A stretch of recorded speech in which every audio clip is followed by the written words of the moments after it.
नमस्कार, मैं प्रिया और आप देख रहे हैं बिहार न्यूज। बिहार में त्रिस्तरीय पंचायत चुनाव को लेकर सरगर्मी पूरी तरीके से बढ़ गई है। ग्रामीण इलाके में हलचल पूरी तेज है। दूसरे चरण के नामांकन की प्रक्रिया भी समाप्त हो गई है। इसके साथ ही क्षेत्र के प्रत्याशी और मुखिया अपनी अपनी तैयारियों में पूरी तरीके से जुड़ गए हैं। हमारी टीम रोजाना अलग अलग पंचायत क्षेत्रों से आपको रूबरू करवाती है। इसी कड़ी में आज हमारी टीम ग्राम पंचायत खानपुरा तारनपुर प्रखंड पालीगंज पहुंची और वहां के वर्तमान मुखिया जय कुमार से मुलाकात किया। तो आइए आज आपकी मुलाकात करवाते हैं ग्राम पंचायत खानपुरा तारनपुर प्रखंड पालीगंज के वर्तमान मुखिया जय कुमार से। जय कुमार जी नमस्कार। नमस्कार मैडम, बहुत बहुत स्वागत है आपका बिहार न्यूज में। थैंक्स। जय कुमार जी, सबसे पहले हमारे दर्शकों को बताएं कि अपने कार्यकाल के दौरान आपने अपने क्षेत्र में क्या क्या कार्य किए हैं विकास के लिए। जब 5 साल पूर्व मुझे ये पंचायत मिला था, उस समय इस पंचायत की स्थिति बहुत ही बदहाल था। जब इन 5 सालों में हमने उसका जब तहकीकात किया, जो हम अभी तक उस चीज़ को जो नोट करके रखे हैं वो ये है कि पिछले 15 सालों में लगातार हमारे पंचायत के प्रतिनिधित्व करने वाले जितने भी हमारे मुखियागण हैं हमसे पूर्व के, उन्होंने क्षेत्रवाद को बढ़ावा दिया, जिसके वजह से एक क्षेत्र का विकास तो हुआ लेकिन दूसरे क्षेत्र अछूते रह गए विकास के एक भी कार्य से। तो इन 15 साल के कार्यकालों का जब मैंने अध्ययन किया, उसके बाद हम इस निष्कर्ष पर पहुँचे कि पंचायत का एक भी कोना छूटना नहीं चाहिए, क्योंकि केंद्र सरकार या राज्य सरकार जो पैसा आवंटित करता है ग्राम पंचायत के लिए, उसमें प्रति व्यक्ति विकास के हिसाब से देता है। इस हिसाब से मेरा ये मानना था कि जितने भी कोष आता है उस पर प्रति व्यक्ति का अधिकार है। जिस व्यक्ति को जिस पैसे पे अधिकार है उसका लाभ उसे मिलना चाहिए। तो सबसे पहले तो मैंने क्षेत्रवाद को समाप्त करने का प्रयास किया है। हर चीज़ में समान रूप से एक व्यवस्था लागू करके, चाहे वो छोटा टोला हो, चाहे वो वैसे इलाके हों जो अभी तक पहुंच ही नहीं पाए, इसको हम लोग कहते हैं SC ST का टोला, बैकवर्ड का टोला हो, फॉरवर्ड का टोला हो, गांव हो, तमाम लोग को मैं एकजुट करने का, एक साथ एक तरीके से विकसित करने का प्रयास किया है। जी जय कुमार जी, कौन कौन सी योजनाएं आपके क्षेत्र में पूर्ण रूप से धरातल पर उतरी हैं? जितनी भी देखिए, आज के डेट में राज्य सरकार सबसे पहले ग्राम सभा को गौण कर दी, जो कि ग्राम सभा ही ग्राम पंचायत की रीढ़ की हड्डी है। जी, ग्राम सभा को गौण करने से बहुत सारी चीज़ें ऐसी हैं। पहले होता था ग्राम सभा को ये अधिकार प्राप्त था कि पंचायत के कोष का ग्राम पंचायत के रहने वाले जितने भी लोग हैं वो मिल बैठकर आदेश दें कि कौन सा काम पहले होना चाहिए। आज के डेट में ग्राम पंचायत में पैसा तो आ रहा है, लेकिन साथ ही साथ राज्य सरकार का एक फरमान भी आ रहा है, इस पैसे से मैं यही काम आपको करना है, जिससे कि राज्य सरकार की महत्वाकांक्षाएं तो पूरी हो जा रही हैं, लेकिन ग्राम पंचायत की ज़रूरतें नहीं पूरा हो पा रहा है। हम ये चाहेंगे, सरकार से निवेदन करेंगे कि वो कम से कम ग्राम सभा को जिंदा करें और ग्राम सभा को फ्री करें, ताकि वो पंचायत अपने हिसाब से कार्य कर सके। जी बिल्कुल। ऐसा मैं इसलिए कह रहा हूँ मैडम जी कि अभी यही है, हमारे पालीगंज प्रखंड में 25 पंचायत है। कुछ पंचायतें ऐसी हैं जहाँ सिंचाई की ज़रूरत है,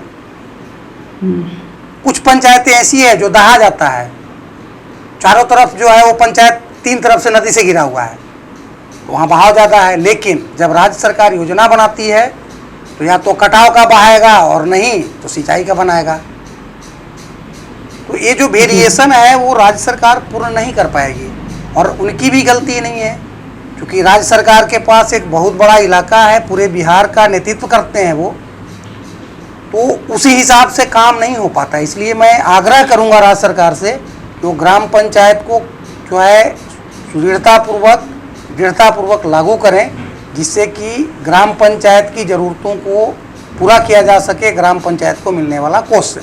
जी जी बिल्कुल। जय कुमार जी, ये बताइए कि प्रधानमंत्री आवास योजना हुई या वृद्धा पेंशन योजना हुई या नल जल योजना हुई, इस पर कितना कार्य हुआ है आपके क्षेत्र में? हमारे यहाँ नल जल के मामले में हम 100% अपना वो पूरा कर रखे हैं।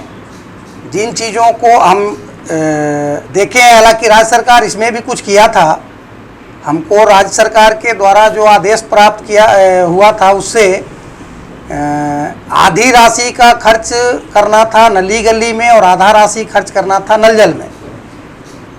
लेकिन आधी राशि जो मुझे मिला उससे नल जल की प्रतिपूर्ति नहीं हो पा रहा था। ये भी योजनाएं राज्य सरकार की ही हैं। राज्य सरकार की योजनाएं हैं, लागू करना दृढ़तापूर्वक राज्य सरकार की जवाबदेही थी। उन्होंने फरमान थमाया और हम उसके ऊपर कार्य भी किए। विरोध करने से कोई फायदा नहीं है, कहने से कोई सुनता नहीं। हमारे यहाँ मैडम 20 फीट पे पानी है जी, उसकी कहीं आवश्यकता ही नहीं थी। अगर 100 फीट अगर वो कर दिए जाएं, इससे बढ़िया अगर राज्य सरकार करता ही तो 100 फीट 150 फीट का एक चापाकल हर घर को दे देता। मेंटेनेंस कम पड़ता, उसके ऊपर खर्च नहीं होता, लेकिन हुआ नहीं। चलिए ठीक है जी। राज्य सरकार को मैं धन्यवाद देना चाहूँगा कि ठीक है, समान रूप से एक ऐसा योजना उन्होंने लागू किया। हम इसमें 100% नल जल में अपना वो पूरा कर रखे हैं लक्ष्य को। कुछ काम बाकी है। प्रधानमंत्री आवास योजना में कितने लोगों को आवास आवंटित हुआ आपके क्षेत्र में? मैं बता रहा हूँ। प्रधानमंत्री आवास योजना में हमारे यहाँ आवास बहुत ही कम था। हम बता तो रहे हैं कि ग्राम सभा को गौण करने से उसका कहाँ कहाँ असर पड़ा है, ये सारी ग्राम सभा के गौण होने का ही नतीजा है। जब 2016 में हम मुखिया बने, उस समय राज्य सरकार के तरफ से एक लंबी लिस्ट पकड़ा दी गई। वो लिस्ट उठाया गया था आपका खाद्य आपूर्ति विभाग से, क्योंकि डाटा को पढ़ने से हमें समझ आता है कि खाद्य आपूर्ति विभाग से वो डाटा उठाया गया और उस डाटा को उठाकर भेज दिया गया कि आप जो है इसमें आवास आवंटित कीजिए, है ना।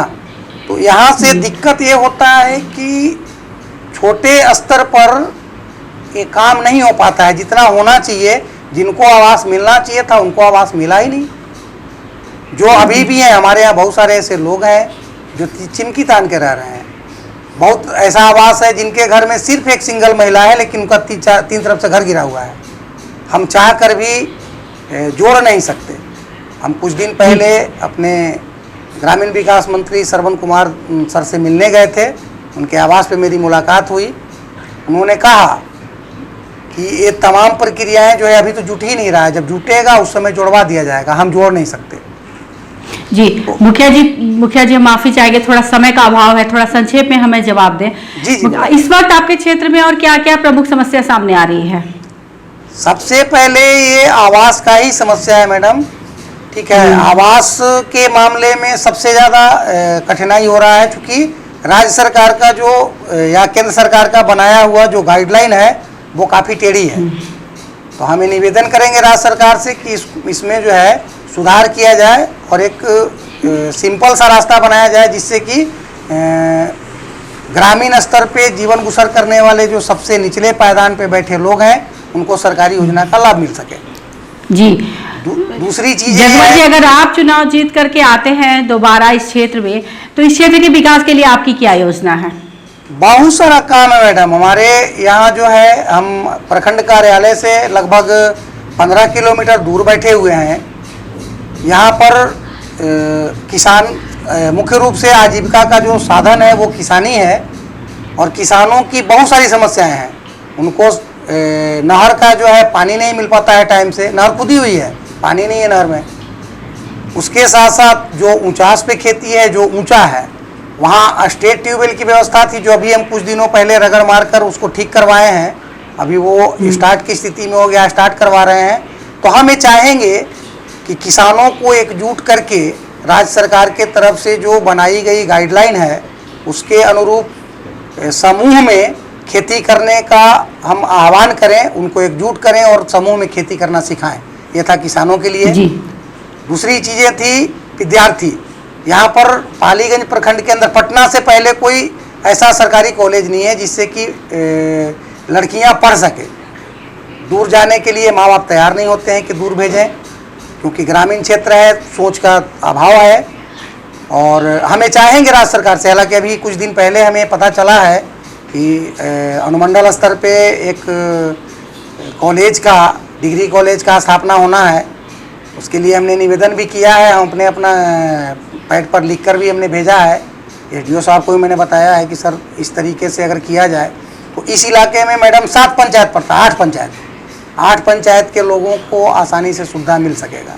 लेकिन सबसे बड़ा फोकस मेरा रहेगा अगले टर्म का, अगर हम चुनाव जीत कर आते हैं तो हम पंचायत को आत्मनिर्भर बनाएंगे। आत्मनिर्भर से तात्पर्य मेरा ये है कि पंचायत अपना आयोत उत्पत्ति का जो है प्रबंध करें। इससे होगा ये कि राज्य सरकार के ऊपर जो ये बोझ पड़ रहा है, राज्य सरकार हाथ खड़ा करती है, उन ज़रूरतों को, छोटे मोटे जो पंचायत की ज़रूरतें हैं उसको पूरा किया जा सके। और मैं राज्य सरकार से भी आग्रह करूंगा आपके चैनल के माध्यम से कि वो पंचायत को आयोत्पत्ति, अपना आय का व्यवस्था करने के लिए वो पंचायतों को मार्गदर्शन दें, पंचायतों की सहायता करें और उन्हें जो है आयोत्पत्ति में मदद करें, ताकि वो उनका अपना कोष हो, अपना अधिकार क्षेत्र हो, जिससे कि वो खर्च करके पंचायत के लोगों की छोटी मोटी ज़रूरतों को पूरा किया जा सके। जी बिल्कुल जय कुमार जी, बहुत बहुत धन्यवाद आपका बिहार न्यूज से बातचीत करने के लिए। बिहार न्यूज के माध्यम से हम चाहेंगे कि जो भी आपकी सरकार से मांग है, सरकार उस पर ध्यान दे और उस पर उचित कार्यवाही जल्द से जल्द हो। तो ये थे हमारे साथ लाइव बातचीत करने के लिए ग्राम पंचायत खानपुरा तारनपुर प्रखंड पालीगंज के वर्तमान मुखिया जय कुमार, जिन्होंने बताया कि अपने क्षेत्र में उन्होंने विकास के तो यथासंभव कार्य किए हैं, लेकिन फिर भी योजनाएं पूर्ण रूप से धरातल पर नहीं उतरी हैं। इसके पीछे कई तरीके के उन्होंने कारण बताए। साथ ही सरकार से मांग भी की कि ग्राम सभा को पूर्णतः स्वतंत्र किया जाए, जिससे कि वो योजनाओं का लाभ अधिक से अधिक लोगों को दिला सके। साथ ही उन्होंने अपने क्षेत्र के लिए स्कूल की भी एक +2 स्तर पर कॉलेज की भी डिमांड की है। साथ ही उन्होंने कहा कि अगर वो चुनाव जीत करके आते हैं तो अपने क्षेत्र को आदर्श पंचायत बनाने का पूरा प्रयास करेंगे। इस तरह की तमाम छोटी बड़ी खबरों से अपडेट रहने के लिए आप देखते रहे बिहार न्यूज़।